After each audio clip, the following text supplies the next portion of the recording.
ঘুঘু ও পিপীলিকা। এক গরম দুপুরে একটি ছোট্ট পিপীলিকা খুব তৃষ্ণার্ত হয়ে নদীর ধারে পানি খেতে গেল।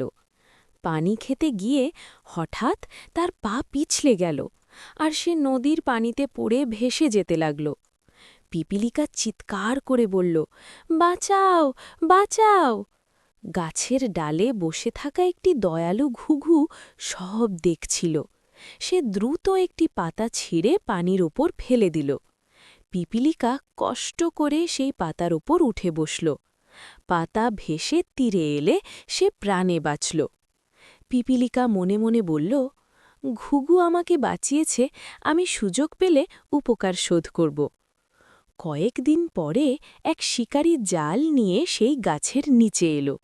সে ঘুঘুটিকে দেখে লক্ষ্য করে গুলি ছুড়তে প্রস্তুত হল।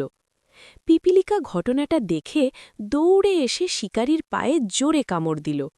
শিকারী ব্যথায় চিৎকার করে উঠল, হাত কেঁপে গেল, আর গুলি লক্ষ্যভ্রষ্ট হল। শব্দ শুনে ঘুঘু উড়ে গেল, সে বেঁচে গেল। ঘুঘু আকাশ থেকে পিপীলিকাকে দেখে বুঝল, আজ পিপীলিকাই তার জীবন বাঁচাল। নীতিকথা: উপকার করলে একদিন তার ফল অবশ্যই ফিরে আসে।